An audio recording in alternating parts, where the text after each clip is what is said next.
Assalamualaikum warahmatullahi wabarakatuh. Innal hamdalillah nahmaduhu wa nasta'inuhu wa nastaghfiruh wa na'udzu billahi min syururi anfusina wa min sayyiati a'malina. May yahdihillahu fala mudhillalah wa may yudlil fala hadiyalah. Wa asyhadu an la ilaha illallah wahdahu la syarikalah wa asyhadu anna Muhammadan abduhu wa rasuluh. Allahumma shalli wa sallim ala nabiyyina Muhammad wa ala alihi wa sahbihi ajmain, amma ba'd. Jamaah kajian rutin Ahad pagi rahimakumullah. Kembali kita panjatkan rasa syukur kita kepada Allah Subhanahu wa taala yang telah memberikan begitu banyak kemudahan, begitu banyak kenikmatan di tengah ujian dan cobaan yang Allah berikan pada kita. Tapi apapun kondisinya, kita tetap meyakini bahwa nikmat yang Allah berikan kepada kita jauh lebih banyak dibanding ujian dan cobaan yang ada. Itulah salah satu tafsiran firman Allah Ta'ala, Inna ma'al usri yusra. Pada kata al-usr yang artinya kesulitan menggunakan alif lam. Sementara pada kata yusron yang artinya kemudahan tidak menggunakan alif lam yang artinya bermakna bersifat umum. Nah, demikian pula dengan beberapa bukti yang lain termasuk yang kita rasakan. Bagaimana kita bisa menikmati begitu banyak kenikmatan dan yang kita rasakan jauh lebih nikmat dan lebih banyak kenikmatannya, kemudahannya dibanding kesulitan-kesulitan yang ada. Bagi orang beriman, melihat kondisi yang ada ini berangkat dari sabda Nabi Shallallahu Alaihi Wasallam, ajaban li amril mu'min, sangat mengagumkan keadaannya orang beriman. Inna amrohu kullahu lahu khairun. Semua urusannya adalah kebaikan bagi yang bersangkutan. In asobathu sarra'u syakara fakana khairullah. Jika ada sesuatu yang menyenangkan, menggembirakan, membahagiakan, maka ia syukuri dan itu baik baginya. Wa in asobathu darra'u sabara fakana khairullah. Dan jika ada hal yang tidak menyenangkan, jika ada yang tidak menggembirakan, maka itu pun disikapi dengan sikap yang benar, yaitu bersabar, dan itu baik baginya. Nah, jamaah sekalian rahimakumullah, pandemi yang sekarang ini masih kita hadapi dan saat ini belum sepenuhnya tuntas, belum sepenuhnya berakhir. Bahkan kalau melihat berita yang ada, masih ada kondisi yang bersifat fluktuatif, ya. Kadang berkurang, tapi ternyata juga besoknya naik lagi, dan seterusnya.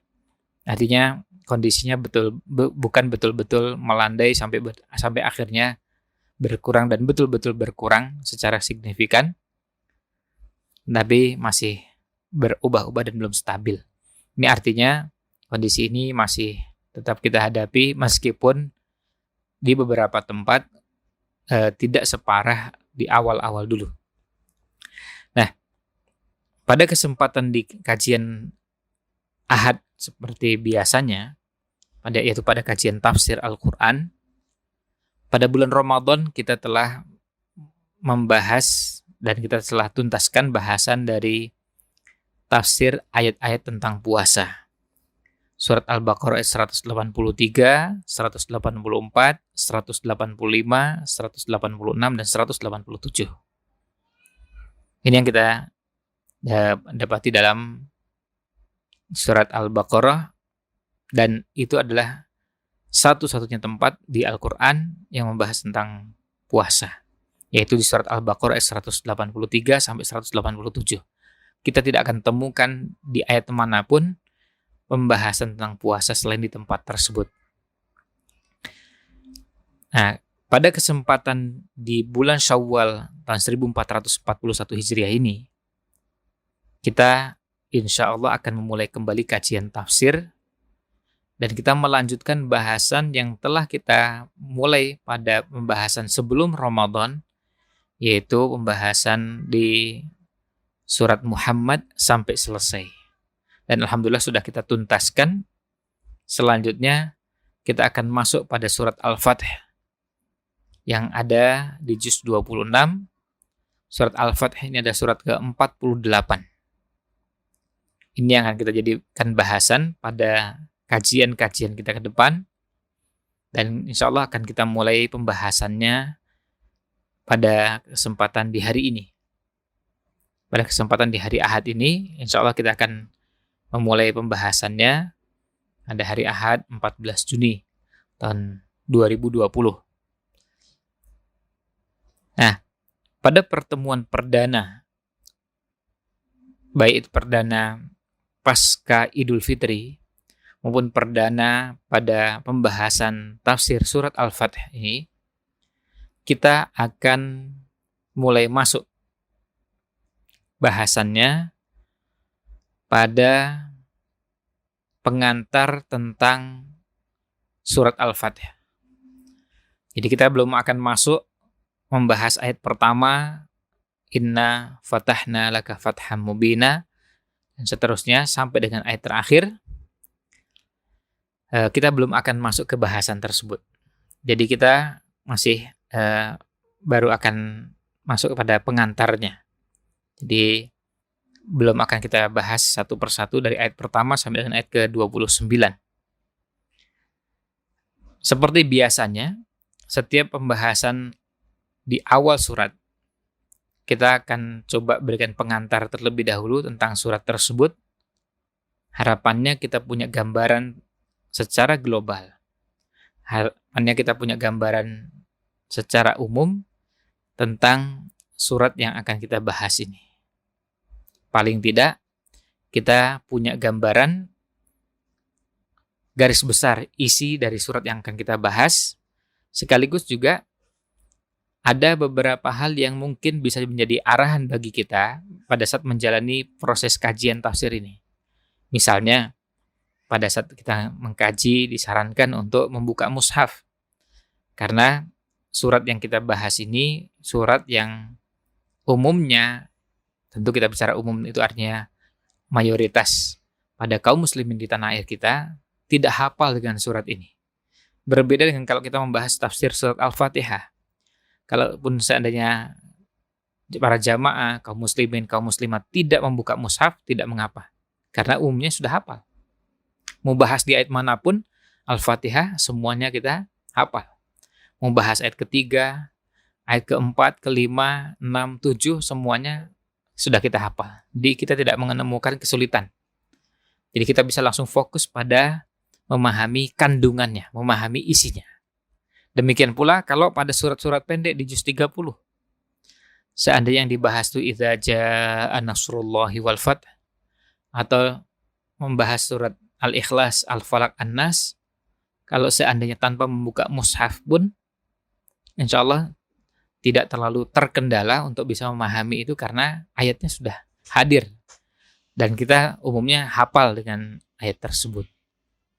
Nah, berbeda dengan surat Al-Fatih yang umumnya kita tidak hafal dengan surat tersebut. Sehingga sangat disarankan untuk membuka mushaf. Demikian pula beberapa saran yang lain. Nanti insya Allah akan kita sampaikan. Nah, jadi pengantar ini adalah pengantar untuk masuk ke bahasan surat yang akan kita pelajari, yang akan kita bahas, supaya kita bisa mengoptimalkan, mendapatkan banyak manfaat, banyak pelajaran dari surat yang kita bahas ini. Nah, itu gambarannya kenapa kita di pertemuan perdana ini membahas pengantarnya. Nah, selanjutnya kita akan masuk pada membahas pengantar ini. Dimulai dari penamaan suratnya. Dinamakan Suratul Fathi, surat Al-Fatih.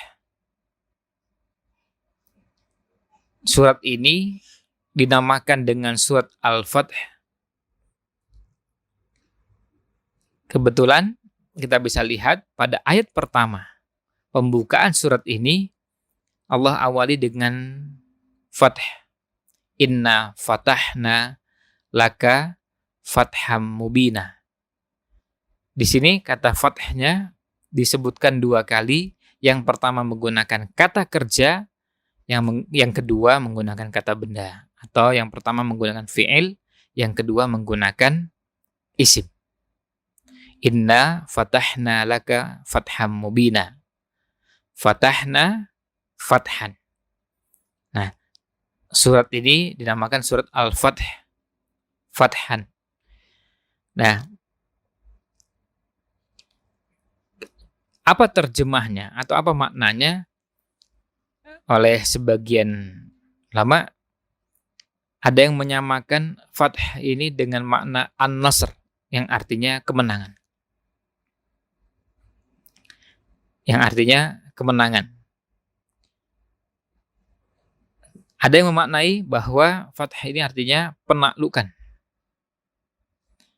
Kita ingat pada peristiwa dalam Sirah Nabawiyah, dan ini terkait dengan hadis yang menjelaskan tentang penamaan surat ini, juga berhubungan dengan kisah dalam Sirah Nabawiyah berkaitan dengan surat ini, yaitu ketika berkaitan dengan Fathu Makkah, penaklukan kota Mekah pasca perjanjian Hudaybiyah.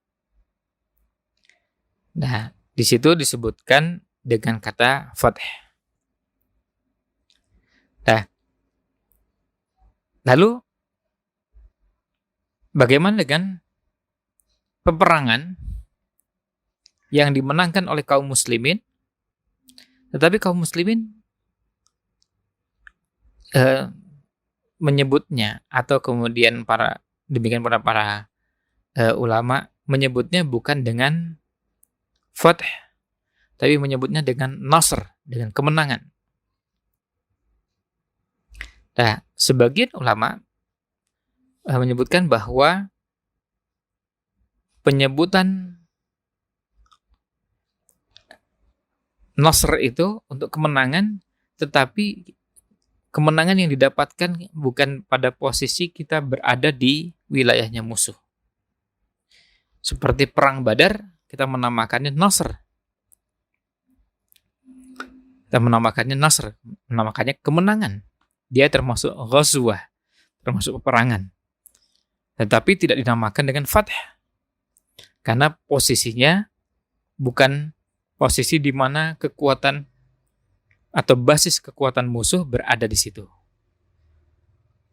Pada saat itu, kekuatan musyrikin, kafirin yang selalu merongrong keberadaan kaum muslimin, mengganggu keberadaan kaum muslimin, mendolimi kaum muslimin dengan segala bentuk kezaliman yang ada, pusatnya berada di Mekah. Maka ketika berhasil menaklukkan kota Mekah, istilah yang digunakan adalah fath, bukan nasr. Nah, itu terkait dengan penamaannya. Jadi surat ini dinamakan dengan surat Al-Fath. Dan ada hadis yang berkaitan dengan surat ini yang terdapat dalam Sahih Bukhari dan Sahih Muslim dari sahabat Abdullah bin Mughaffal radhiyallahu an. Beliau menuturkan bahwa qara'a Rasulullah sallallahu alaihi wasallam amal fath. Rasulullah sallallahu alaihi wasallam membaca pada tahun Al-Fath, ai Fathi Makkah. Maksudnya adalah tahun penaklukan kota Makkah. Fi masirihi, dalam perjalanan beliau, apa yang beliau baca? Surat Al-Fathi ala rohilatihi. Beliau membaca surat Al-Fath di atas tunggangannya. Beliau di atas tunggangannya. Tentu maksudnya tunggangan itu hewan tunggangannya. Ya, dan di sini disebutkan surat Al-Fathi. Artinya penamaan tersebut juga dikenal di kalangan para sahabat dengan nama tersebut. Dasarnya jelas, hadis riwayat sahabat Abdullah bin Mughaffal radhiyallahu an yang menuturkan hal tersebut. Jadi ini berkaitan dengan penamaannya. Hanya penamaan surat ini dengan nama surat Al-Fath. Ada di ayat pertama, kemudian ada di hadis sahabat Abdullah bin Mughaffal radhiyallahu an yang terdapat dalam Sahih Bukhari dan Sahih Muslim ketika Nabi sallallahu alaihi wasallam membaca surat Al-Fath pada tahun penaklukan kota Makkah. Surat Al-Fath ini termasuk surat Madaniyah. Maksudnya Surat Madaniyah artinya surat yang turun setelah Nabi Muhammad SAW hijrah dari Makkah ke Madinah. Ini yang dinamakan dengan surat Madaniyah. Dan inilah pilihan pendapat yang diambil oleh sebagian ulama terkait dengan istilah Makkiyah dan Madaniyah. Artinya surat yang turun pada peristiwa ketika Nabi Shallallahu Alaihi Wasallam sudah hijrah dari Makkah ke Madinah. Artinya beliau sudah berdomisili di Madinah, meskipun lokasi tempat turunnya bisa jadi bukan di kota Madinah, bisa jadi di luar kota Madinah, tetapi periodenya masuk periode Madinah, maka dinamakan atau diistilahkan Madaniyah. Dan istilah Madaniyah ini adalah istilah untuk menamakan ayat maupun menamakan surat. Jadi kita menamakan ini ayatnya ayat Madaniyah, ini suratnya surat Madaniyah, ini ayatnya ayat Makkiyah, suratnya surat Makkiyah. Mengapa ada pembedaan antara surat dengan ayat? Karena bisa jadi ayat yang begitu panjang, sebagian ayatnya turun di Mekah, sebagian turun di Madinah, maka lalu dibuat rincian bahwa surat ini misalnya termasuk surat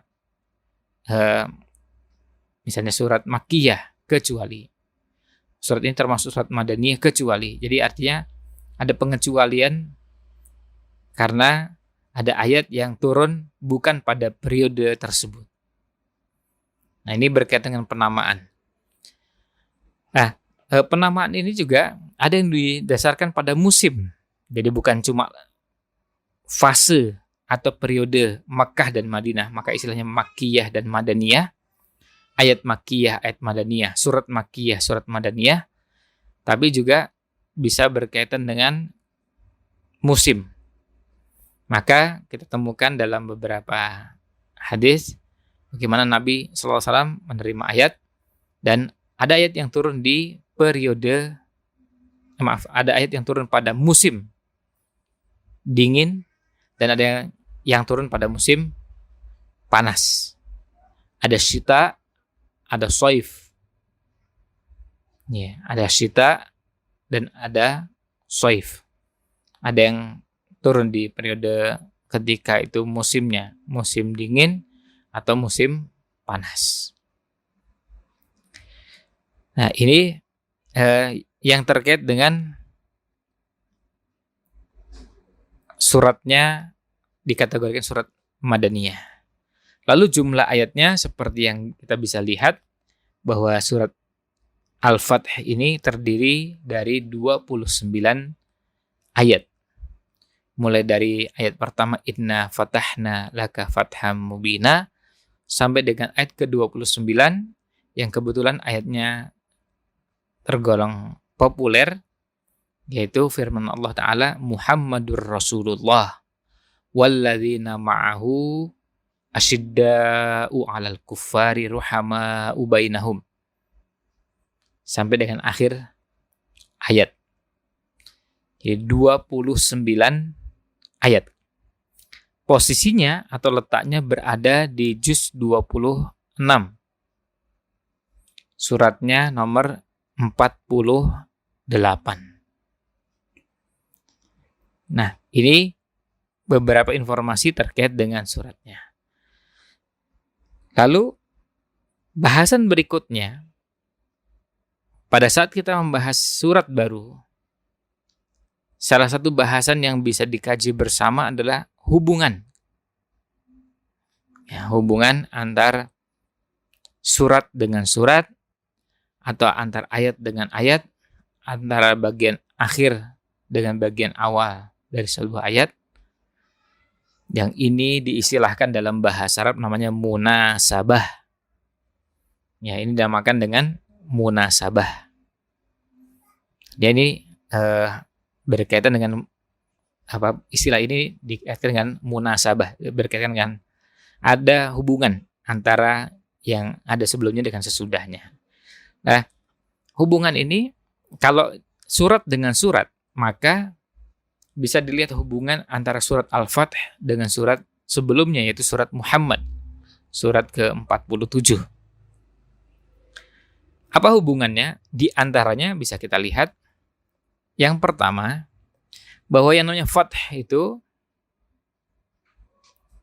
kadang digunakan untuk menamakan kemenangan pasca peperangan, pasca qital. Dan kita semua ketahui bahwa surat sebelumnya dinamakan dengan suratul qital. Dan Nabi Shallallahu Alaihi Wasallam melakukan beberapa peperangan sebelumnya, dan pada Fathu Makkah beliau juga sudah persiapkan para sahabat untuk masuk kota Makkah dan melakukan penaklukan kota Makkah.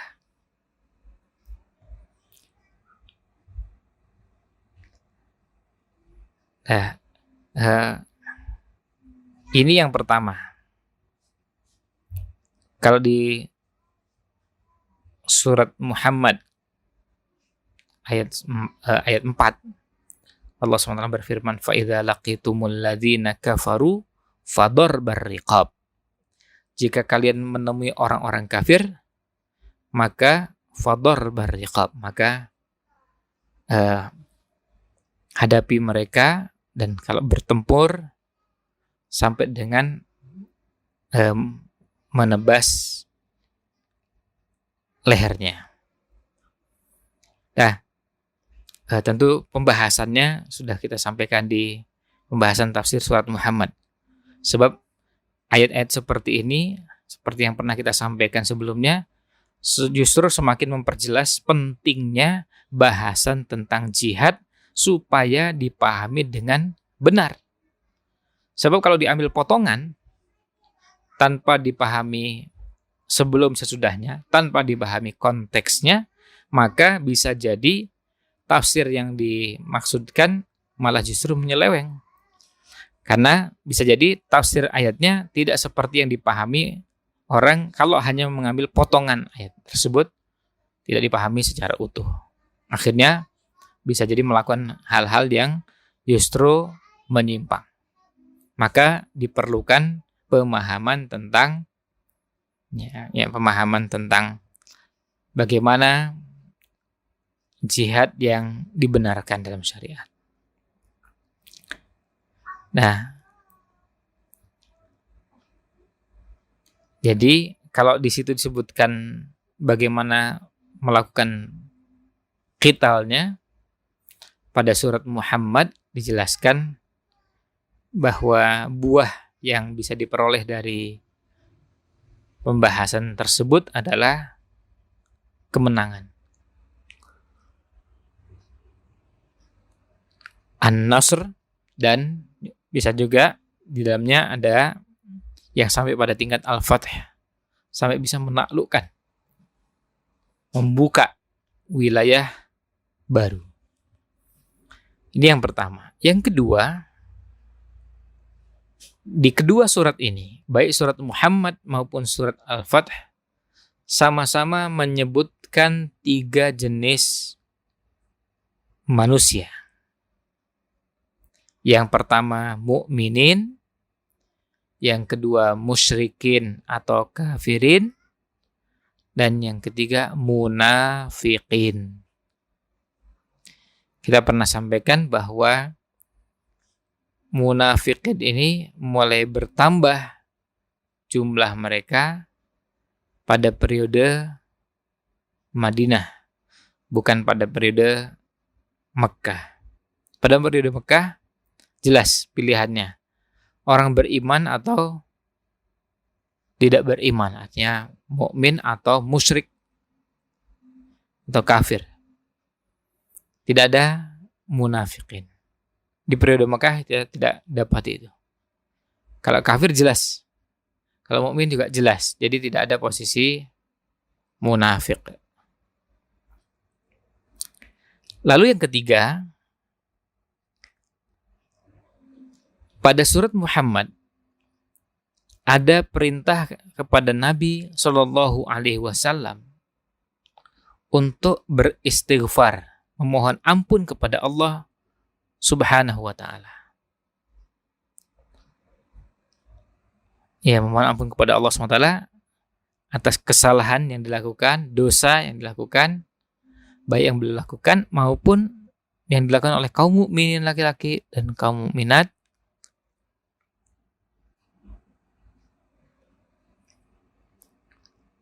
Ini istighfarnya. Itu terdapat pada surat Muhammad ayat 19. Nah, pada surat ini pembahasannya adalah berkaitan dengan mendapatkan ampunannya. Kalau surat Muhammad adalah permohonannya, pada surat Al-Fath adalah memperoleh ampunan. Artinya, setelah memohon ampunan kepada Allah SWT, lalu Allah kabulkan, akhirnya memperoleh ampunan tersebut. Nah, ini contoh munasabah atau hubungan antar surat dengan surat. Tentu tidak hanya 3 hal ini, tetapi paling tidak kita mendapatkan gambaran bagaimana Allah Subhanahu wa ta'ala menjelaskan kepada kita antara satu ayat dengan ayat yang lain, satu surat dengan surat yang lain pasti berhubungan, dan kita mencoba untuk melihat hubungan tersebut. Ini tadi, jadi selain penamaan, lalu dasarnya dari Quran dan hadis, dilanjutkan dengan madaniyah dan makkiyahnya, selanjutnya jumlah ayat yang terdapat dalam surat Al-Fath, yaitu 29 ayat. Bahasan berikutnya berkaitan dengan munasabahnya. Ada kesesuaian, ada kesamaan, ada kecocokan, ada hubungan yang begitu erat antara surat yang kita bahas ini dengan surat sebelumnya. Ya, dengan surat sebelumnya. Jadi artinya ini punya hubungan yang erat, dan hubungan tadi kita biasa istilahkan dengan munasabah. Ada beberapa tafsir yang menjelaskan seperti ini. Menjelaskan munasabah atau hubungan antar satu surat dengan surat yang lain. Nah, ini pengantar yang berkaitan dengan surat Al-Fath. Harapannya kita sudah mulai bisa mencoba untuk mendapatkan gambaran tentang nama, kemudian dasar penamaannya, lalu madaniyahnya surat ini, jumlah ayatnya 29. Selanjutnya mendapatkan gambaran global tentang kandungan ayat yang ada pada surat Muhammad dan yang ada pada surat Al-Fath, lalu melihat hubungannya. Hubungan antara kedua surat ini, yang belajar proses menghubungkan seperti ini, pada tahap awal paling gampang adalah belajar memahami karya-karya ulama yang membahas ini, supaya kita bisa mendapatkan gambaran bagaimana sih sebetulnya membahas tentang munasabah itu, seperti apa. Dan alhamdulillah para ulama kita banyak yang sudah sempat membahas dalam karya-karya mereka berkaitan dengan munasabah ini. Ya, hubungan antar ayat dengan ayat, bisa hubungan antar awal ayat dengan akhir ayat, antar awal satu ayat dengan akhir ayat sebelumnya, yang harapannya kalau kita sudah terbiasa dengan pola seperti ini, kita jadi punya kerangka bagaimana memahami hubungan antar ayat dengan ayat, awal ayat dengan akhir ayat, hubungan antar ayat dengan atau awal ayat dengan akhir ayat sebelumnya, hubungan antar surat dengan surat, hubungan antar semua hubungan-hubungan seperti ini Kita perlu belajar untuk bisa menangkap dan memahami bagaimana kandungan yang terdapat pada surat yang kita bahas ini. Nah, demikian sedikit pengantar tentang surat Al-Fath yang insya Allah pada pembahasan berikutnya akan masuk pada bahasan tentang kandungan secara global tentang isi dari ayat-ayat yang terdapat dalam surat Al-Fath ini.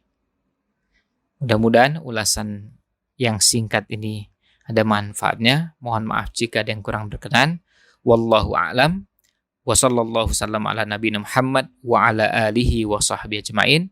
Wassalamualaikum warahmatullahi wabarakatuh.